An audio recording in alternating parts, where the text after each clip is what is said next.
Hello great മീഡിയാസിലേക്ക് സ്വാഗതം. 1989 പുറത്തിറങ്ങിയ ഒരു വടക്കൻ വീരഗാഥ ഇന്ന് വീണ്ടും 4Kയിലും ഒക്കെ റിലീസ് ചെയ്തപ്പോൾ അത് മലയാളികൾ ഒന്നടങ്കം പറഞ്ഞു ഇതൊരു നൂറ്റാണ്ടിൻ്റെ ചിത്രം തന്നെയാണ്, പകരം വയ്ക്കാനില്ലാത്ത സിനിമയാണ്.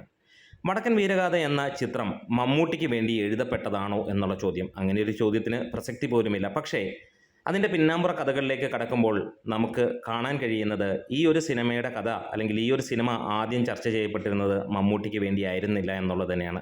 ഹരിഹരൻ തന്നെ അദ്ദേഹം കൊടുത്തിരിക്കുന്ന ഒരു അഭിമുഖത്തിൽ, ഏകദേശം 4 വർഷങ്ങൾക്ക് മുമ്പ് കൊടുത്തിരിക്കുന്ന ഒരു അഭിമുഖത്തിൽ നിന്ന് തന്നെയാണ് ഇത് വെളിവാകുന്നത്. ഈ ഒരു സിനിമ എഴുതപ്പെട്ടത് മമ്മൂട്ടിക്ക് വേണ്ടിയായിരുന്നില്ല. അതിനൊക്കെ മുമ്പ് കൂടുതൽ കഥകളിലേക്ക് കടക്കുന്നതിന് മുമ്പ് ചാനൽ ഒന്ന് സബ്സ്ക്രൈബ് ചെയ്ത് തരണമെന്ന് അഭ്യർത്ഥിക്കുന്നു. ഒപ്പം നിങ്ങളുടെ സഹകരണം ഉണ്ടെങ്കിൽ 60,000 സബ്സ്ക്രൈബേഴ്സിലേക്ക് നമ്മൾ എത്രയും പെട്ടെന്ന് എത്തുന്നതായിരിക്കാം. ഈ ഒരു സിനിമയുടെ ചർച്ചകളിൽ അദ്ദേഹം ആർക്കും അറിയില്ല അല്ലെങ്കിൽ നമ്മൾ ഇതുവരെ അറിയില്ലാത്ത ഒരു കഥയാണ് ഈ ഒരു സംഭവം. ഹരിഹരൻ ആ ഒരു അഭിമുഖത്തിൽ പറയുന്നത് ഈ ഒരു സിനിമ എങ്ങനെയാണ് വന്നതെന്നുള്ളതാണ്. പണ്ട് പ്രേം നസീർ സാറിന് വേണ്ടിയാണ് ഈ ഒരു സിനിമ എഴുതിയിരിക്കുന്നത്.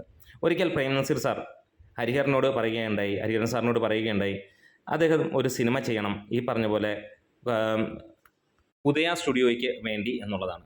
അങ്ങനെ അതൊരു വടക്കൻ പാട്ട് സിനിമ തന്നെയായിരിക്കണം. അവിടെ പോയി ഒരുപാട് അതിനു മുമ്പ് ചെയ്തിരിക്കുന്ന സിനിമകളെല്ലാം എടുത്തിട്ട് കാണാം, പോലെയുള്ള അല്ലെങ്കിൽ അതിലും മികച്ച ഒരു സിനിമ എടുക്കണമെന്ന് പറയുകയും, അപ്പോൾ എന്താണെങ്കിലും അത് ചെയ്യാമെന്ന് ഹരിഹരൻ സാറ് വാക്കു കൊടുക്കുകയും അങ്ങനെ അദ്ദേഹം ഈ ഒരു സിനിമയ്ക്ക് വേണ്ടി നോക്കുന്നു. അവിടെ പോയി ഒരു ഡസനോളം സിനിമകൾ കാണുന്നു. പിന്നീട് അതിനുവേണ്ടി അദ്ദേഹം പറയുന്നു ഇത് MD കഥ എഴുതി കഴിഞ്ഞാൽ നല്ലതായിരിക്കും, എഴുതണം എന്നുള്ളതാണ് തൻ്റെ ആഗ്രഹം എന്ന് പറയുമ്പോൾ നസീർ സാർ പറയുന്നു അങ്ങനെ ആകട്ടെ എന്ന് പറയുന്നു. അങ്ങനെ MD സാറും അതേപോലെ തന്നെ ഹരിഹരൻ സാറുമൊക്കെ ചേർന്ന് ഈ സിനിമയുടെ മുന്നോട്ടുള്ള പോക്ക് പോകുന്നു.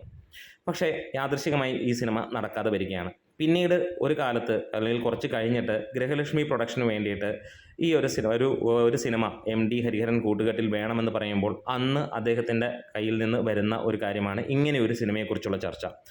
ആദ്യം ഈ ഒരു സിനിമ എത്തേണ്ടത് ശരിക്കും പറഞ്ഞു കഴിഞ്ഞാൽ പ്രേം നസീർ സാറിലേക്കായിരിക്കും. നമുക്കറിയാം, മലയാളം കണ്ട ഏറ്റവും സുന്ദരനായ ഏറ്റവും വലിയ നടൻ എന്ന് തന്നെ പറയാം. ഒരുപക്ഷെ ഇന്ന് പലരും അതിനൊരു ചർച്ചയിലേക്ക് വരുമ്പോൾ പറയാം മമ്മൂട്ടിയാണ് വലുത്, മോഹൻലാലാണ് വലുത് എന്നൊക്കെ. പക്ഷേ ഈ ഒരു സിനിമാ മേഖലയിൽ നമ്മൾ ക്രിക്കറ്റ് പറയുന്ന പോലെ കപിൽ ദേവ് എന്ന ഒരു കളിക്കാരനെ കുറിച്ച് നമുക്കറിയാം. കപിൽ ദേവ് എന്ന ആ ഒരു കളിക്കാരനില്ലായിരുന്നെങ്കിൽ ഇന്ന് ഇന്ത്യൻ ക്രിക്കറ്റ് ടീം എന്ന് പറയുന്നത് ഒരുപക്ഷെ നമ്മുടെ ഫുട്ബോൾ പോലെയോ കബഡി പോലെയോ അല്ലെങ്കിൽ വോളിബോൾ പോലെയൊക്കെ ആയിപ്പോയി എങ്ങും എത്താത്ത അല്ലെങ്കിൽ നമ്മുടെ ഈ ഒരു ചുറ്റുവട്ടത്തിൽ മാത്രം നിൽക്കുന്ന ഒരു കാര്യമെന്ന് അതുപോലെ തന്നെയായിരിക്കും മലയാള സിനിമയും എന്ന് തന്നെ പറയാം. മലയാള സിനിമയെ കൈപിടിച്ചുയർത്തി മലയാള സിനിമയ്ക്ക് 2 ഗിന്നസ് അവാർഡ് നേടിത്തന്ന വ്യക്തിയാണ് നമ്മുടെ പ്രേം നസീർ സാർ. അദ്ദേഹത്തിലേക്കാണ് ഈ ഒരു സിനിമ എത്തിപ്പെട്ടത്. ഒരുപാട് വടക്കൻ പാട്ടുകളും അതിന് ബേസ് ചെയ്തിട്ടുള്ള സിനിമകളെല്ലാം ചെയ്ത വ്യക്തി തന്നെയാണ് പ്രേം നസീർ സാർ. ഏത് ആംഗിളിൽ നിന്ന് നോക്കിയാലും ഇത്ര സുന്ദരനായ വേറൊരു വ്യക്തിയെയും നമുക്ക് കാണാൻ കഴിയില്ല. മലയാള സിനിമയിലെ നിത്യഹരിത നായകൻ എന്ന് നമുക്ക് അറിയാവുന്നത് പ്രേം നസീർ സാർ തന്നെയാണ്.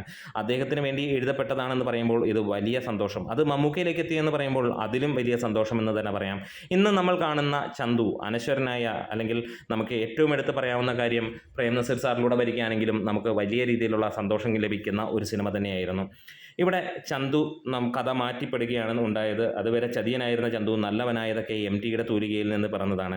അങ്ങനെ വരുമ്പോൾ ഈ ഒരു സിനിമ പ്രേം നസീറിലൂടെയാണ് വരുന്നിരുന്നെങ്കിൽ എത്ര രസകരമായിരുന്നു എന്നുള്ളത് ഒരു കാലഘട്ടത്തിലെ ആളുകളെല്ലാം ചിന്തിക്കുന്നതും സന്തോഷിക്കുന്നതാണ്. ഇന്ന് മമ്മൂക്കയിലൂടെ അല്ലെങ്കിൽ മമ്മൂട്ടിയിലൂടെ ആ ഒരു സിനിമ പുറത്തു വരുമ്പോൾ നമ്മൾക്കെല്ലാം പരിചിതമായ മമ്മൂട്ടിയിലേക്ക് എത്തുമ്പോൾ നമ്മൾ അതിനെ വലിയ സംഭവമായി അല്ലെങ്കിൽ കാര്യമായി തന്നെ എടുക്കുന്നു. എന്താണെങ്കിലും ഇവർ 2 പേരാണെങ്കിലും മികച്ച ഒരു വേഷം തന്നെ അവർ എത്തിച്ചേനെയും എന്നുള്ളതിന് യാതൊരു സംശയവുമില്ല. ആകാരവടിവും ആ ഒരു ലുക്കും ഫീലും എല്ലാം പ്രേം നസീർ സാറിലും നമുക്ക് കാണാൻ കഴിയും.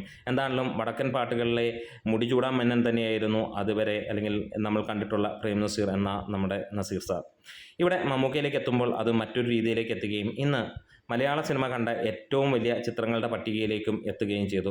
വിജയത്തിൻ്റെ കാര്യത്തിലാണെങ്കിലും ക്വാളിറ്റിയുടെ കാര്യത്തിലാണെങ്കിലും പ്രകടനത്തിൻ്റെ കാര്യത്തിലാണെങ്കിലും എല്ലാ രീതിയിലും ഈ ഒരു സിനിമ ഇനിയും സ്ക്രിപ്റ്റ് വൈസ് ആണെങ്കിലും ടെക്നിക്കൽ സൈഡ് ആണെങ്കിലും ഒക്കെ ഏറ്റവും ആപ്റ്റും ഏറ്റവും മികച്ച രീതിയിലും എങ്ങും പഴുതുകളില്ലാത്ത ഒരു ചിത്രവുമായി മാറിയിരിക്കുന്നു എന്നുള്ളത് തന്നെയാണ്.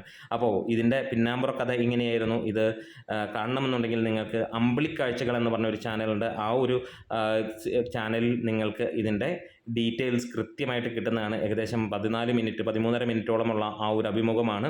ആ ഒരു അഭിമുഖത്തിൽ നിങ്ങൾക്ക് അദ്ദേഹം പറയുന്ന കാര്യങ്ങൾ കാണാം. നിങ്ങൾക്ക് ആ ഒരു ചാനൽ കാണാൻ കഴിഞ്ഞില്ലെങ്കിൽ നമുക്ക് കമൻറ്റ്സ് ഇട്ട് കഴിഞ്ഞാൽ തീർച്ചയായും ലിങ്ക് ഇട്ട് തരുന്നതായിരിക്കും. നമ്മുടെ വീഡിയോസ് ഇഷ്ടമായെങ്കിൽ ഒന്ന് സപ്പോർട്ട് ചെയ്ത് തരണം. Great medias.